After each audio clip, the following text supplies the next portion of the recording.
नया नामाकरण दे दीजिए ना, संसद में बिल ले आइए कि समस्त मुसलमानों को कटुआ और मुल्ला कहना एक लीगल हो जाएगा। ये भाषा है, ये संस्कृति है 2014 के बाद के बीजेपी की। मैं जिस भारतीय जनता पार्टी को जानता था अटल बिहारी वाजपेयी के, मैं जिस अडवाणी जी के भारतीय जनता पार्टी को जानता था, खुशाबू ठाकरे के अडवाणी पार्टी को जानता था, जहां सुषमा स्वराज जैसी विदुषी हुआ करती थी, जहां गोविंदाचार्य जैसे बुद्धिजीवी हुआ करते थे, वो बीजेपी अब विधुड़ियों से भरी हुई है। तो ये कहते हैं कि मैं बाहर निकल के मारूंगा तुझे। बिल्कुल। अरे ये सांसद है, ये मुल्ले को देख लूंगा, ऐसा शब्द मुल्ले को देख लूंगा, मुल्ले को ये शब्द है। पूरे देश के मुसलमानों को आप आतंकी और देशद्रोही और उग्रवादी बताएंगे? क्या ये देश के मुसलमानों का अपमान नहीं है? क्या जो मुसलमान भारतीय जनता पार्टी को मतदान करते हैं, जिन बहनों ने ट्रिपल तलाक पे प्रधानमंत्री को मतदान किया, समर्थन किया, जैसे प्रधानमंत्री आज अपने भाषण में कह रहे थे, क्या उनको, अपने भाइयों को, अपने पति को, अपने पिता को कोई आतंकवादी कहता होगा? क्या ठीक लगता होगा? ये गुंडा वहां बोल रहा था और पीछे डॉक्टर साहब हंस रहे थे, पीछे उनके साथ एक और बड़े मंत्री बैठे हुए थे, वो हंस रहे थे। यही कोई छिचोरी जगह तो नहीं है पार्लियामेंट। हम लोगों का करोड़ों रुपए का टैक्स पेयर का पैसा लगता है उसमें। ये चीज जोक्स सुनने जाते हैं एक दूसरे से, दो दांत निकाल के ही कर रहे थे। यकीनन जो वीडियो मार्केट में यदि वो हमको सुनाई देता है तो उनको भी सुनाई दिया होगा। मुझे सबसे ज्यादा हर्षवर्धन और रविशंकर का लगा। इन्होंने दोनों ने ही अपने घर, अपने परिवार को अपमानित किया है आज हंस के वहां। ऐसे गुंडों के बीच में जब 33% पे महिलाएं आएगी तो वो सहमी हुई बैठेगी, क्योंकि ऐसे ही विधुड़ी आसपास होंगे, ऐसे ही रविशंकर प्रसाद और हर्षवर्धन आसपास होंगे। सुरेश चौहान के को मैं पूछूंगा कि आदरणीय मोहन भागवत जी जब बोलते हैं तो मुस्लिम क्यों कहते हैं, कटुआ क्यों नहीं कहते, मुल्ले क्यों नहीं कहते? नमस्कार। बीजेपी सांसद रमेश बिधूड़ी ने इस विशेष सत्र को सदी का काला इतिहास बना दिया है। आज हमारे साथ वरिष्ठ पत्रकार अशोक वानखेड़े जी हैं, राजनीतिक विश्लेषक भी हैं। लेकिन अशोक सर, आज मैं आपसे ये पूछना चाहती हूँ, आपने तो इतने साल पत्रकारिता की है, कभी संसद में इस तरह की भाषा, ट्रोलरों वाली भाषा, क्या आप संसद भी ट्रोलों का अड्डा हो गया है? प्रज्ञा, बहुत दुख के साथ कहना पड़ता है कि जो देश की सबसे बड़ी पंचायत है, जिसे पार्लियामेंट कहते हैं, प्रधानमंत्री उनको संगुल और वो क्या क्या नौटंकी करते हुए लेके जाते हैं, उस सभा में बैठने वाले लोगों में से जो चुनाव जीत के लोग आए हैं, उनमें से 233 ऐसे सांसद हैं जिनके ऊपर क्रिमिनल केसेस है। ये मैं कह नहीं रहा हूं, ये वो खुद जब उन्होंने एफिडेविट दिया है चुनाव के पहले इलेक्शन कमीशन को, वो एफिडेविट बोलता है। उनमें से 233 में से 159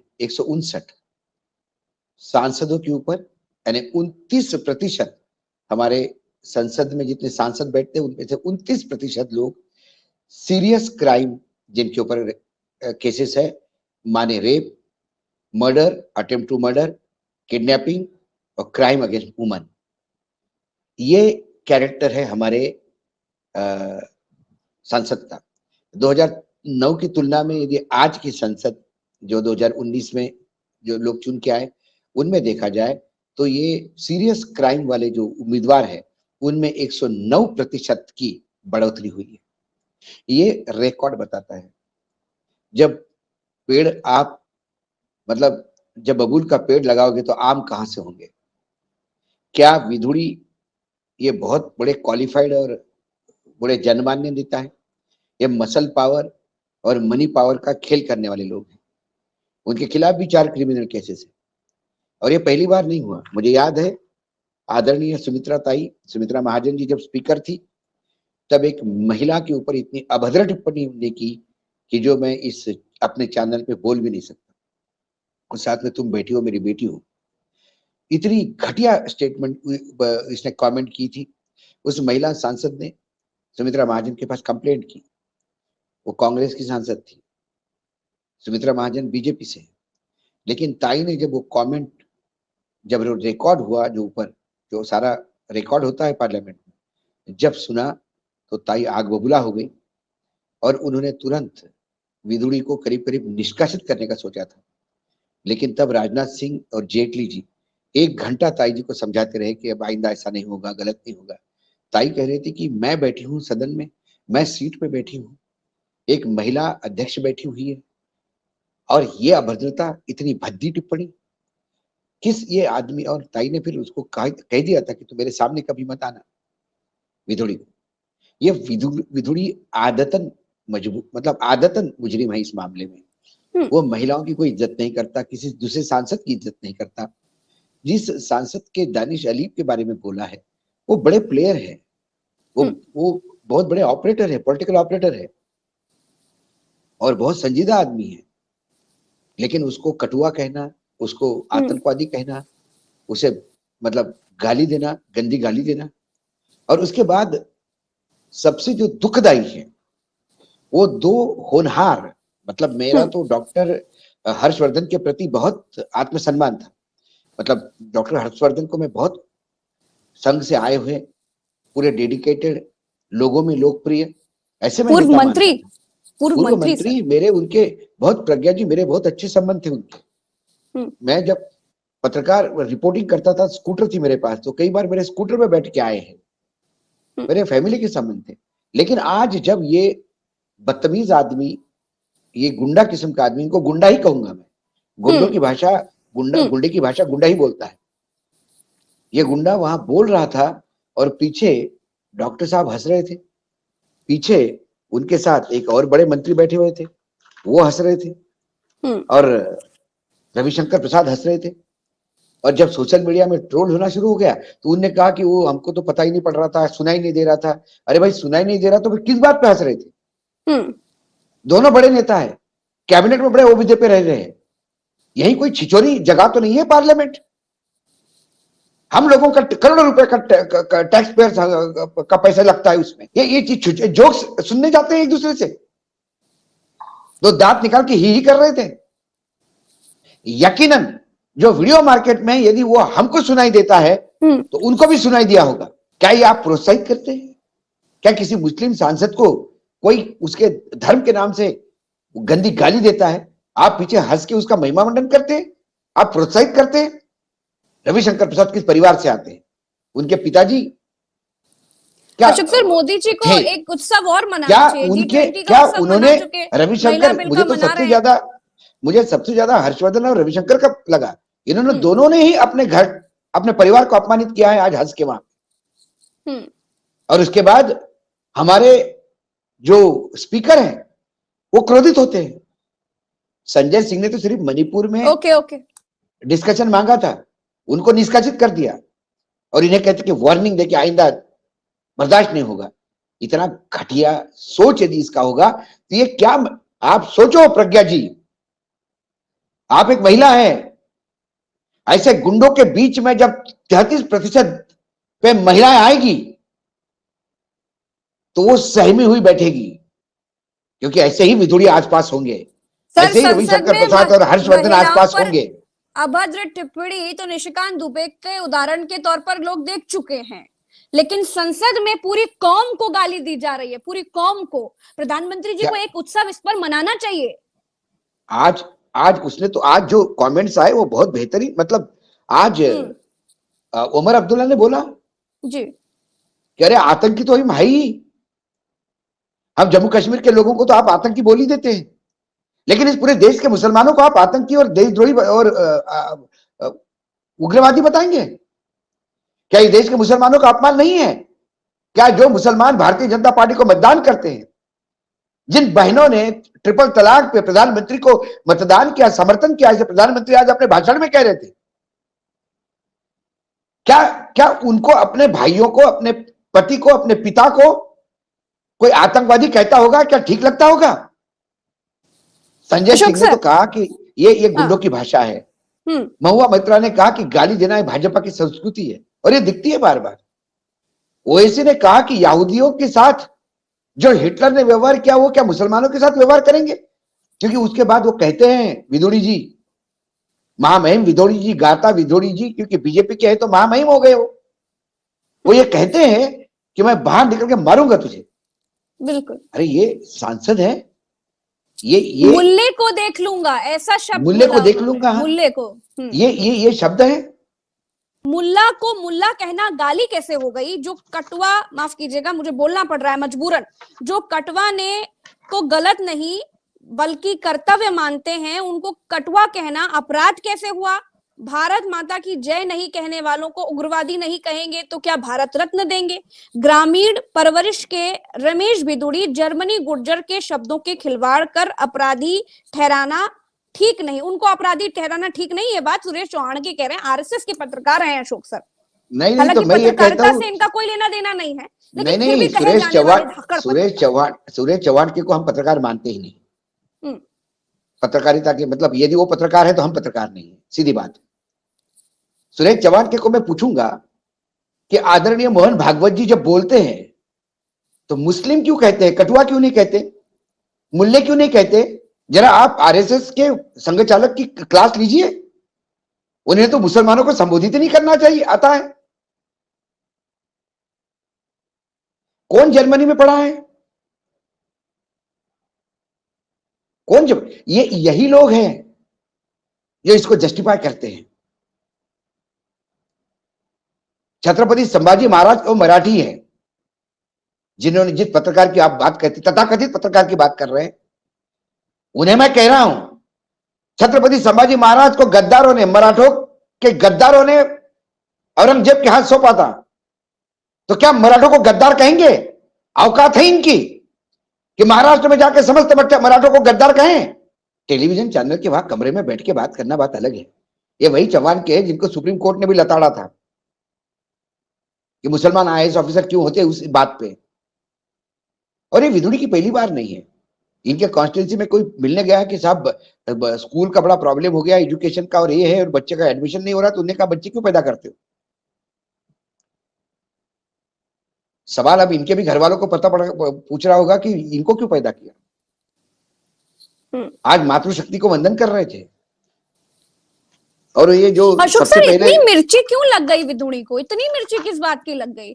दानिश अली चंद्रयान 3 की बात कर रहे थे, उन्होंने ये बात कुछ कही थी कि मुस्लिम महिलाओं का भी योगदान है, ऐसा कुछ कह रहे थे।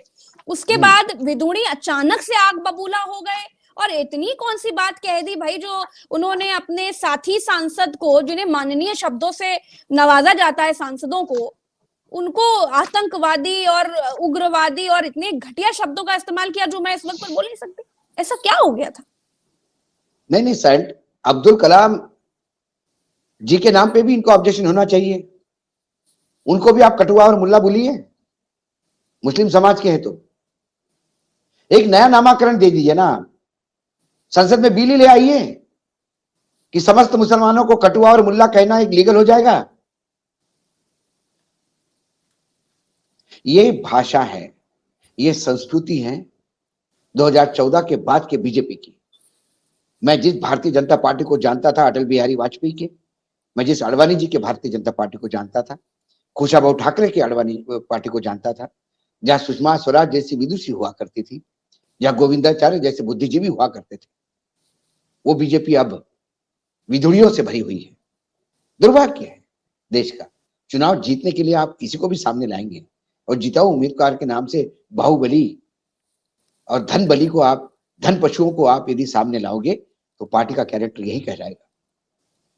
अशोक सर, मोदी जी विदेशों में जाकर अल्पसंख्यकों पर हो रहे जुल्मों पर के सवालों पर बोलते हैं कि भारत में सब ठीक है, सब बहुत बढ़िया है, और जब इस तरह की चीजें उनके प्रिय सांसद कर रहे हैं तो फिर दुनिया में क्या संदेश जाएगा अशोक सर? और ओम बिरला जी स्पीकर जी सिर्फ चेतावनी देके छोड़ दे रहे हैं, दूसरों का माइक म्यूट कर देते हैं। माइक क्यों नहीं म्यूट किया भाई?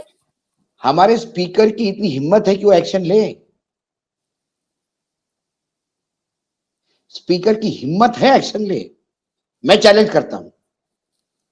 वो एक्शन सिर्फ विपक्ष पे ले सकते हैं, ईडी एक्शन सिर्फ विपक्ष पे ले सकती है, इनकम टैक्स सीबीआई सिर्फ विपक्ष के पास जा सकता है। सत्ता पक्ष के लिए सारे गुनाह माफ है क्योंकि आप भाजपा के हैं।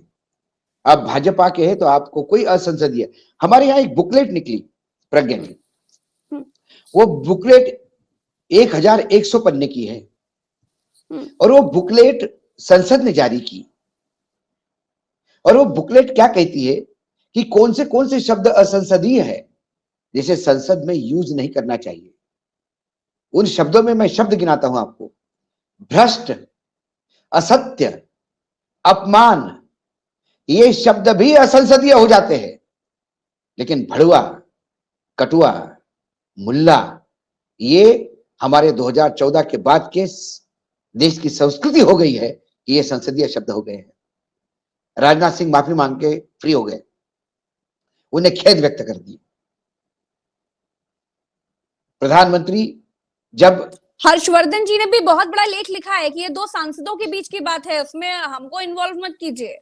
हमको नहीं, पीछे जो दांत निकाल रहे थे किस लिए निकाल रहे थे, या वो बताया कि रविशंकर प्रसाद ने एक जोक मारा उनको और उस जोक को सुन के मैं जोर जोर से ठहाके लगा रहा था। तो संसद एक जोक सुनाने की और एंटरटेनमेंट की और टाइम किलिंग की जगह हो गई है। तो हमारे देश के जो टैक्स पेयर्स का पैसा इस पे खर्चा होता है, उसका जवाब दें, हिसाब दें। संसद नहीं हो गए, भगवान हो गए तुम। दुनिया में क्या जो मन में आए संदेश जा करोगे। रहा है अशोक सर?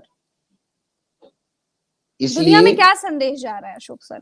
भाई क्या संदेश जाएगा, जब 50 करोड़ की गर्लफ्रेंड करके किसी के पत्नी का मजाक उड़ाया जाता है और मजाक उड़ाने वाला देश का प्रधानमंत्री बनता है, और फिर जब वो महिला शक्ति, स्त्री शक्ति, महिला शक्ति वंदन अधिनियम जब ऐसे बोलते हैं तो लगता है कि कितना मूर्ख बनाओगे। किसकी इज्जत की बात कर रहे हैं आप? क्या आज, और ये जो इन्होंने बोला, भाई यदि किसी ने कहा कि मुस्लिम महिला वैज्ञानिक का भी इसमें रोल है तो सदन ने तालियां बजानी चाहिए। हमारे देश ने एक राष्ट्रपति मुस्लिम, एक साइंटिस्ट को बनाया था जिसने विश्व में भारत के झंडे गाड़ दिए। वो भी मुल्ला हो गए, वो भी कटुआ हो गए। घिन आती है इनके सोच पे, और यह है इनका असली चेहरा। मैं बता दूं आपको, खेद व्यक्त करना, इनका असली चेहरा विधुड़ी है। इनका असली चेहरा विधुड़ी के बदतमीजी पे हंसकर उसको प्रोत्साहन देने वाले डॉक्टर हर्षवर्धन और उनके साथी मित्र हैं रविशंकर प्रसाद जी। यह है उनका असली चेहरा। संसद में अशोक सर विपक्षियों का माइक म्यूट हो जाता है, लेकिन इतना कुछ होता रहा, माइक एटलीस्ट म्यूट कर देते। चलिए आप निष्कासित नहीं कर सकते, स्पीकर साहब आपने कहा कि हिम्मत नहीं है, लेकिन माइक म्यूट कर देते। प्रज्ञा जी वो भाजपा के सांसद थे जो बोल रहे थे, विदुड़ी जी वो आदरणीय हैं क्योंकि वो भाजपा के हैं, उन्हें सभी गुने माफ है। कोई भी चेयर बैठा हुआ इतना आदमी जितने औकात नहीं रखता और हिम्मत नहीं रखता कि भाजपा के किसी नेता का माइक म्यूट कर दे। कौन करेगा? ये सवाल ही नहीं उठता, क्योंकि वहां पे ये इम्यूनिटी पाए हुए हैं। क्योंकि जो हमारे संविधान का आर्टिकल है 105 ब्रैकेट में 2, वो हमारे सांसदों को, विधायकों को सदन में बोले हुए किसी भी बात को लेकर कोर्ट की कोई एक्शन हो नहीं सकती उनमें। इसलिए इनके जबान में हड्डी नहीं है। लेकिन इसी संसद में एक procedure and conduct of business के रूल है, और उस रूल नंबर 380 के तहत स्पीकर कड़ी कार्यवाही कर सकता है। लेकिन बिरला जी को यह देखना होता है पहले उसने क्या बोला, उसने क्या गलती की, क्या गुनाह किया। इससे पहले बिरला जी को यह देखना होता है कि वो किस पार्टी का है। यदि वो बीजेपी का है, यदि वो घटक दल का है, बीजेपी के साथ वाले एनडीए का मेंबर है, या विपक्ष का है। विपक्ष का होते से ही हमारे स्पीकर के हाथ में तलवार आ जाती है, और फिर रूल 380 के तहत वो दनादन निष्कासन करते हैं। संजय सिंह का निष्कासन किया, काई फिल्मों का निष्कासन किया, और जब बीजेपी आ जाती है सामने, जब सांसद बीजेपी का हो जाता है, तो हमारे बिरला साहब के हाथ का जो तलवार है वो डगमगाने लगती है। फिर वो भाजपाई है तो उसको फिर सिर्फ नसीहत दी जाती है कि देख भाई, आदरणीय सांसद जी, आप महान हैं, आप वंदनीय हैं, आप पूजनीय हैं, आप भाजपा के मेंबर हैं, आप जीत के आए हैं दक्षिण दिल्ली से, दक्षिण दिल्ली की महानता है आप, इसलिए आपको मैं रिक्वेस्ट करता हूं कि आइंदा ऐसा ना करें। ये भाषा हो जाती है। दक्षिण दिल्ली, ये दिल्ली का एक ऐसा क्षेत्र है जहां काफी अच्छे लोग रहते हैं। आज दक्षिण दिल्ली के मतदाताओं को समझ में आ गया होगा कि अपना नुमाइंदा समझ के जिसको भेजा वो क्या है, क्योंकि सांसद से उसके संसदीय क्षेत्र का कैरेक्टर पता चलता है। बिल्कुल, बहुत बहुत तो शुक्रिया अशोक सर। आज यदि जो हुआ है, यदि ये घिनौना कैरेक्टर साबित होता है, तो आज जी। सभी दक्षिण दिल्ली के मतदाता अपराध बोध से पीड़ित होंगे, क्योंकि मैं भी दक्षिण दिल्ली को जानता हूं। बिल्कुल अशोक सर, पूरा देश देख रहा है, पूरी दुनिया देख रही है कि कैसे संसद में संसदीय मर्यादा को तार तार किया गया, और वो भी मौजूदा सरकार के सांसद ने। चलिए, बहुत बहुत शुक्रिया अशोक सर समय देने के लिए, धन्यवाद।